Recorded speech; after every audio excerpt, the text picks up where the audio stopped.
Karena ini bulannya Romo Yosef, saya sudah beli 12 laptop yang saya sediakan untuk saya bagi-bagikan sepanjang bulan September. Udah nggak usah berpanjang lebar, saya akan menunjukkan satu orang pemenang yang saya pilih secara acak tentang nama yang bagus untuk rumah singgah. Inilah pemenangnya. Iya. Oke, saudara-saudara yang terkasih, selamat untuk pemenang. Mudah-mudahan dia nonton. Mudah-mudahan orang yang mengenal orang ini juga nonton, supaya saya bisa kirim hadiahnya. Salam damai sejahtera saudara-saudara yang terkasih pencinta firman Tuhan. Berjumpa kembali dengan Bible Learning with Father Joseph. Saudara-saudara yang terkasih, bagaimana kabar Anda hari ini? Saya berharap, saya berdoa, semoga hidup Anda adalah ibadah Anda. Jangan dipisah-pisahkan antara hidup harian dengan ibadah Anda. Nanti Anda akan mempunyai dua wajah. Tapi hidup kita adalah ibadah kita. Kita dibentuk oleh ibadah kita sendiri. Saudara-saudara, saya Romo Yosef dari Jakarta penuh dengan antusias, semangat, roh yang menyala-nyala. Kenapa? Karena kita sudah memasuki bulan September. Oh iya ya Romo, bulan September itu kan bulannya Romo Ojo, bulan Kitab Suci Nasional. Sebuah bulan yang dipilih oleh gereja supaya umat beriman itu bisa baca firman Tuhan secara pribadi, bersama-sama, lebih rajin lagi. Lebih menyediakan waktu khusus lagi dibandingkan hari-hari biasa. Dengan firman Tuhan kita bersama-sama dibentuk oleh kekuatan firman Tuhan. Jadi bukan cuma Vina Panduwinata saja yang bernyanyi. September ceria, September ceria, milik kita berdua. Berdua sama siapa Romo? Ya berdua sama firman Tuhan dong.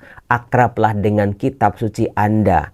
Sediakan waktu khusus yang berkualitas. Duduk tenang baca firman Tuhan. Siapkan hati, buka budi, tata perasaan kita. Ya Tuhan, berfirmanlah, hamba-Mu mendengarkan. Saudara-saudara yang terkasih, sungguh bulan ini ada banyak berkat yang Tuhan sediakan buat kita orang-orang beriman kalau kita betul-betul berpegang pada firman-Nya.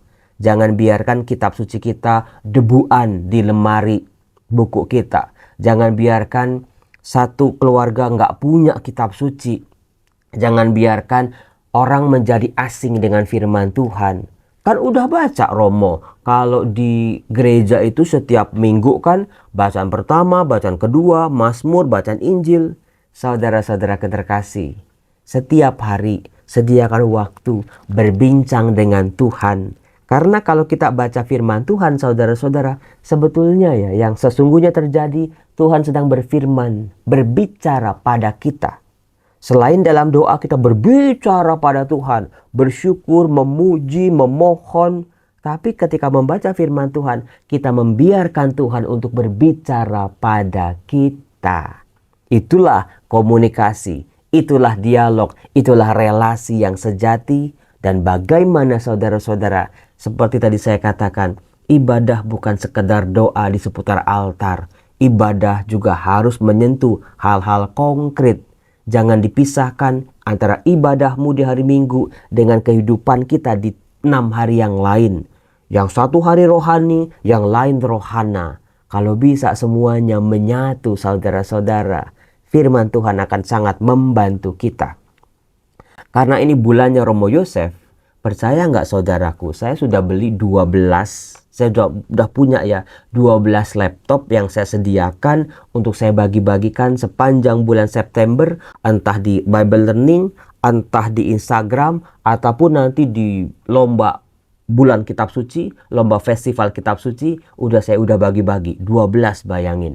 Nah, udah nggak usah berpanjang lebar, saya akan menunjukkan satu orang pemenang yang saya pilih secara acak tentang nama yang bagus untuk rumah singgah.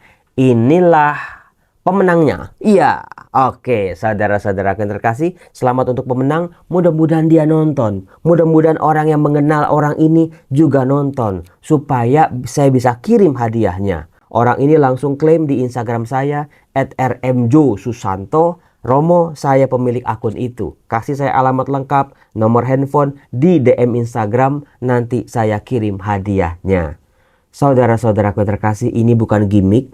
Kemarin 4 buah handphone sudah saya kirim ke pemenangnya masing-masing. Sayangnya pemenangnya cuma fotonya tentang handphonenya. Saya nggak bisa nunjukin dong, karena ada alamatnya juga.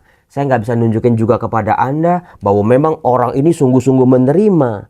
Tapi ya sudahlah saudara, Tuhan yang tahu bagaimana hadiah-hadiah itu sudah sampai ke tangan pemenang. Nah, nantikan terus lomba-lomba di Instagram, di YouTube juga. Tentang masih ada 11 laptop lagi. Selamat untuk pemenang. Saudara-saudara, tentang ibadah yang sejati, saya bisa mengungkapkannya dari surat Yakobus bab 1 yang dibacakan dalam bacaan pertama hari Minggu. Dimulai dari ayat 17, dikatakan begini. Setiap pemberian yang baik dan setiap anugerah yang sempurna datangnya dari atas, diturunkan dari Bapa segala terang. Saya nggak tahu ini kata-kata kalimat yang dipakai kok bagus ya. Setiap pemberian yang baik dan anugerah yang sempurna datangnya dari atas, diturunkan Bapa segala terang. Waduh, Romo, sekarang saya sadar Romo, semua yang baik berasal dari Tuhan. Semua yang terjadi dalam hidupku, Romo, akan mendatangkan kebaikan. Jadi saudara-saudara, mari berlomba menjadi pelaku-pelaku kebaikan. Menjadi orang-orang baik, meskipun seringkali dirugikan oleh dunia. Tapi kita orang-orang Kristiani, pengikut Kristus, kita harus berlomba betul-betul menjadi orang baik. Ternyata saya nemu begitu banyak orang-orang baik yang saya nggak pernah pikir sebelumnya. Satu persatu Tuhan kirim orang-orang baik dalam hidup saya untuk melancarkan pelayanan-pelayanan saya misalnya. Saudara-saudara yang terkasih, maukah Anda menjadi orang baik? Karena kita sadar semua kebaikan, semua anugerah yang sempurna datangnya dari atas, dari Bapa segala terang. Kemudian saudara-saudara dikatakan begini. Setiap orang hendaknya cepat untuk mendengar, tetapi lambat untuk berkata-kata, juga lambat untuk marah. Sebab amarah manusia tidak mengerjakan kebenaran di hadapan Allah. Romo pernah bikin ini, videonya saya ingat. Bagaimana amarah itu betul-betul bisa menghancurkan. Sayangnya Romo, saya kalau udah marah Romo, sukanya meledak-ledak. Kalau udah marah emosi Romo, ini mulut Romo, itu bisa nyap-nyap kata-kata kebun binatang Romo. Saya nggak peduli orang yang dengar itu sakit hati atau enggak. Tapi nanti Romo, setelah beberapa waktu kemudian saya nyesel Romo, kok saya marah. Nah di sini Yakobus betul-betul mengajak kita hati-hati. Kelola rasa marahmu, kelola emosimu. Jangan kayak Hulk gitu ya, makhluk besar yang hijau itu kalau udah jadi hijau dia bisa ngamuk apapun. Dan pada akhirnya selain membantu banyak orang tapi juga dia menghancurkan banyak hal. Saudara-saudara, jangan biarkan kita dikuasai oleh rasa marah. Siapa yang masih marah sama suaminya? Siapa yang masih marah sama anaknya? Siapa yang masih marah sama orang tuanya? Siapa yang masih marah sama istrinya? Saya Romo. Sejak kapan? Romo jangan tanya gitu dong Romo. Udah 5 tahun ini diem-dieman. Udah 5 tahun Romo, hati saya dingin. Bayangin saudara-saudara, mungkin kalau di hari pertama, hari kedua Anda marah, lalu minta maaf, mungkin gak kayak gini. Karena gengsi mungkin, karena dia juga gak bertobat Romo. Ngapain saya ampunin juga? Kendalikan rasa marahmu. Karena rasa marah menjadi penghalang berkat-berkat kita. Mental itu berkat karena kemarahan kita. Nah dikatakan, sebab itu buanglah segala sesuatu yang kotor dan kejahatan yang begitu banyak itu. Dan terimalah dengan lemah lembut firman yang tertanam di dalam hatimu, yang berkuasa menyelamatkan jiwamu. Jadi, satu, singkirkan dulu rasa marah. Sebab emosi itu sangat amat membahayakan. Kalau kita udah gak suka sama orang dan kita emosi, kita bisa membayangkan diri kita seperti monster, bukan? dengan segala macam kebencian ditambah rasa marah, itu jadi mengerikan. Maka surat Yakobus mengajarkan buang segala kejahatan yang begitu banyak. Terimalah dengan lemah lembut firman yang tertanam di hatimu. Jadi betul kata Romo Yosef, kalau kemarahan itu membuat hati kita keras. Gak bisa dengar firman. Boro-boro masuk kuping kiri keluar kuping kanan. Masuk kuping kiri karena ada kemarahan, mental itu firmannya. Saudara-saudara, lembutkan hatimu. Jangan lakukan kemarahan lebih dari 1 hari. Karena membuat kita kecewa pada akhirnya. Kita yang rugi pada akhirnya. Jangan simpan-simpan kemarahanmu. Sebab kemarahan membawa kita pada hal-hal kita dikontrol oleh kemarahan kita. Kita nggak bisa lagi jaga mulut. Kita nggak bisa lagi jaga tangan. Kita nggak bisa lagi jaga pikiran kita. Kendalikan itu. Tuhan, beri aku rahmat supaya aku bisa mengendalikan amarahku ini. Jangan pakai tangan kalau Anda marah. Kalau Anda marah, tutup rapat-rapat mulut Anda. Kalau Anda marah, lebih baik tarik diri dulu. Redakan emosimu, lalu berjumpa, bicara baik-baik dengan pikiran yang jernih. Apalagi kalau ada kejahatan-kejahatan yang jumlahnya begitu banyak. Biarlah firman Tuhan yang kita dengar setiap hari sepanjang bulan September betul-betul kita terima dengan hati yang lembut. Dikatakan nih di ayat 22. Tetapi hendaklah kamu menjadi pelaku firman, bukan hanya pendengar saja. Iya ya Romo ya. Sebab jika tidak demikian kamu menipu diri sendiri. Menipu diri sendiri artinya menjadi orang-orang munafik. Saudara-saudara, banyak orang baca firman Tuhan, tapi ketika disuruh melakukan firman Tuhan, entar dulu, lihat-lihat dulu, menguntungkan atau tidak. Menjadi pelaku firman dan pendengar firman hendaknya beriringan. Seperti sepatu kiri sama sepatu kanan harus dipakai bersama-sama. Supaya seiring dan selangkah. Kalau Anda pergi, tiba-tiba baru sadar nih sampai mobil. Ternyata sepatu kirinya ketinggalan di kamar misalnya. Ketinggalan di rumah. Anda akan pincang-pincang, timpang.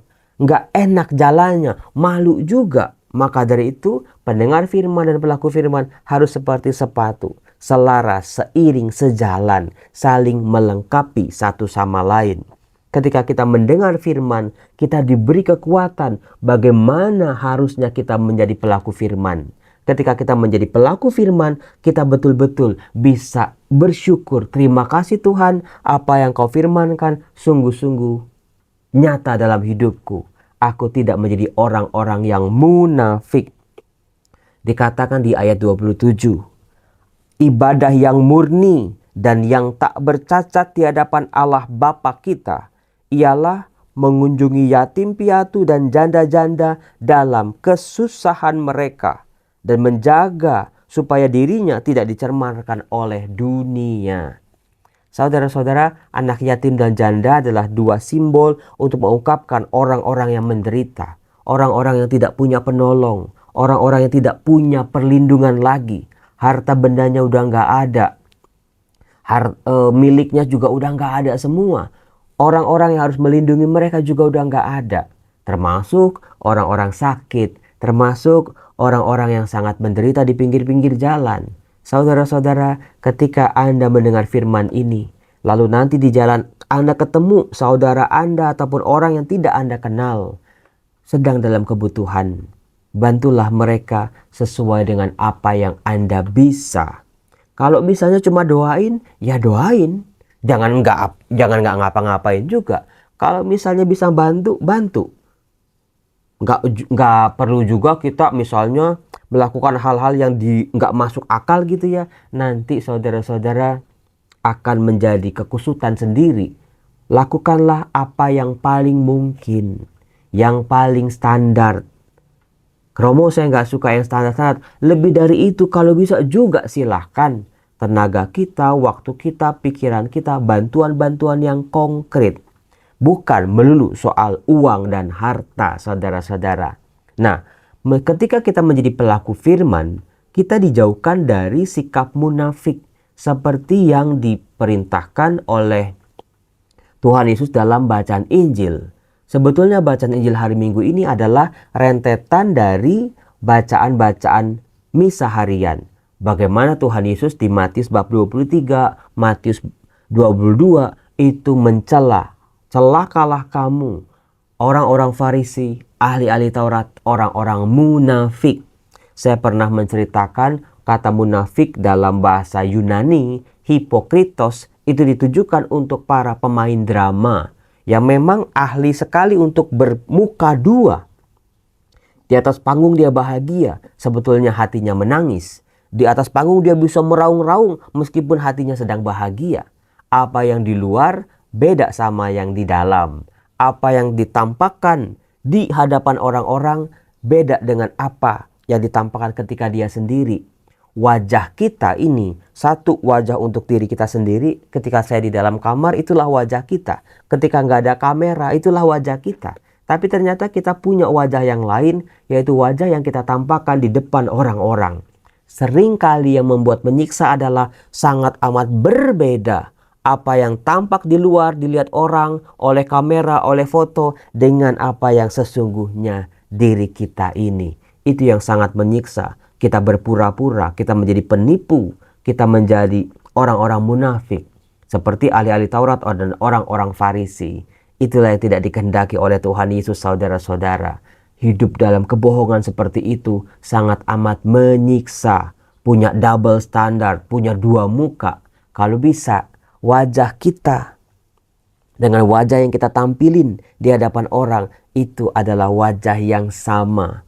Kebaikan yang sama, ketulusan yang sama, keramahan yang sama.